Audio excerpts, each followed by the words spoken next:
démarche de ma part. J'étais absolument ravi de pouvoir l'être, mais c'était quelque chose que j'attendais tellement que beaucoup d'inquiétude en fait, parce que est-ce que après avoir attendu autant d'années pour être soliste à l'opéra, est-ce que j'allais pouvoir être un bon soliste autre part en fait. Très heureux évidemment que quelqu'un m'accepte en tant que soliste. C'est un rêve que je voulais depuis le début, de pouvoir être soliste ailleurs et d'avoir ce travail en studio, en scène, même à l'extérieur. Je pense qu'on se comporte différemment quand on sait qu'on est soliste.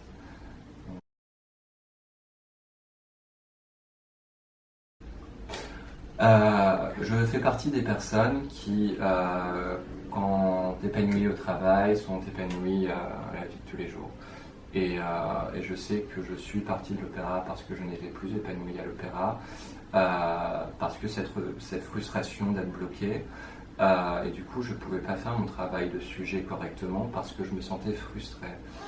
Après, en plus de toute cette nouvelle aventure américaine, de déménager, de se faire des nouveaux amis, tout est renouveau. Donc automatiquement, qui dit nouveauté, dit excitation, dit plein de choses. Mais oui, moi, si je ne suis pas épanoui à l'opéra, à la danse, je ne serais pas épanoui dans ma vie en fait. Donc, ça fait plaisir de se dire qu'on a les couilles de le faire en fait. C'est juste que on a tellement tout ici que c'est très agréable, c'est très confortable. Par contre, se dire qu'on a le courage de partir, c'est tellement valorisant. Mais par contre, toute la démarche est terriblement stressante parce qu'on n'a aucune idée de commencer à l'extérieur. Pour la première fois de ma vie, j'ai fait une audition. Pour la première fois de ma vie, j'ai été confronté réellement à ce que les gens pensaient de mon rêve en fait, d'être soliste, et la peur d'un regard extérieur qui n'est pas le regard de l'opéra que je connais depuis l'âge de 8 ans en fait. Une bouffée d'air frais. C'est encore une fois énormément de motivation à bien faire, à la fois sans aucune prétention. C'est pas qu'on est ambassadeur de l'Opéra de Paris, mais on veut montrer le meilleur de ce qu'on a appris de cet enseignement, de cette institution, mais en même temps être complètement ouvert à cette école américaine, à cette manière de bouger, à cette nouvelle énergie. On est obligé d'être confronté à cette ouverture d'esprit et sortir de son cocon pour à la fois s'adapter, continuer de progresser et vraiment en apprendre, en tirer le plus possible.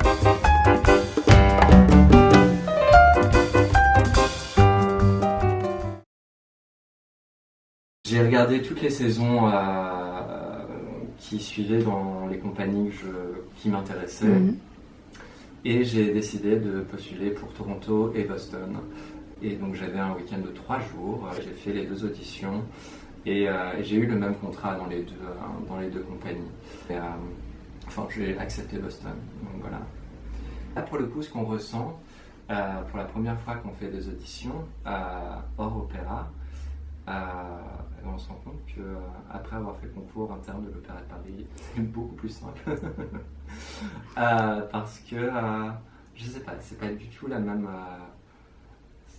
On n'est pas jugé par les siens, en fait, tout simplement. Une audition privée, ce qui change toute la démarche, puisqu'en fait, on sait que l'attention sera sur vous, mais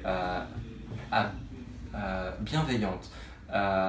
Bienveillante parce que vous faites la démarche d'aller dans cette compagnie et du coup, la direction est pas flattée, mais apprécie le fait que des danseurs aient envie d'être solistes dans leur compagnie, en fait. Et en arrivant à Boston, j'étais perdu, des cours différents, aucun exercice qui ressemblait à ce que j'ai toujours fait. Je me trompais à chaque exercice parce que je n'arrivais pas entre l'exécution de l'exercice, le fait de l'apprendre, les exercices sont 10 fois plus longs là-bas. Il y a des professeurs qui vont vous faire beaucoup plus d'étirements alors que vous n'avez pas envie d'étirements. Donc il m'a fallu 3 mois au moins pour m'adapter à des nouveaux cours. Et puisqu'à Boston, il y a 5 professeurs, si je ne me trompe pas. Il y a un professeur russe, un professeur américain, bref, des écoles vraiment différentes. Travailler un style différent chaque jour, j'ai trouvé ça très contraignant, très douloureux. Mais après, il y avait aussi le fait que j'ai commencé la danse directement à l'Opéra de Paris à 8 ans.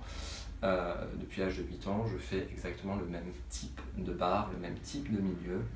Là-bas, il y a un cours par jour, il est à 9h45, il faut être matinal. Les cours sont obligatoires là-bas, tout comme ici, mais en remettant ça dans un autre contexte. Ici, on est en CDI, vous prenez votre cours, vous êtes regardé, vous êtes probablement jugé parce que, à partir du moment où on regarde quelqu'un, on le juge, c'est normal. Mais là-bas, c'est des contrats d'1 an. Si on vous regarde, on vous juge, mais on vous juge pour savoir si vous allez être renouvelé. C'est que des fonds privés, donc majoritairement les cours sont accompagnés de mécènes qui vont venir voir et qui vont regarder les danseurs qu'on a engagés pour l'année. Évidemment, le nouveau danseur de l'Opéra de Paris vient devant, généralement je suis toujours derrière, parce que je me sens moins regardé, mais je me sens plus dans ma bulle. Il faut faire les cours en entier, c'est presque des auditions. Donc en fait, chaque jour était une audition. Les gens veulent montrer leur technique, veulent tout montrer en un cours. Je suis absolument amoureux de l'opéra, de cette institution, de son école. J'ai une réelle passion pour l'Opéra de Paris. Et c'est probablement pour ça que je suis parti, c'est pour peut-être mieux l'apprécier maintenant. Le retour à Paris s'est bien passé, mais a été très difficile. Et parce que retour en arrière, même si je reviens gagnant d'une expérience forte, d'avoir dansé plein de choses, etc. Et également dans ma vie à moi, c'est-à-dire que je reviens à Paris dans mon appartement d'avant, un vrai pas en arrière. La Belle au Bois dormant, très amusant. Donc je vais danser à Boston et il y a une danseuse, Anaïs Chalandard, là-bas, qui est française, qui a fait son école à Marseille. Elle m'a proposé de danser La Belle au Bois dormant avec elle, puisqu'elle dansait à la Félila quand je dansais là-bas.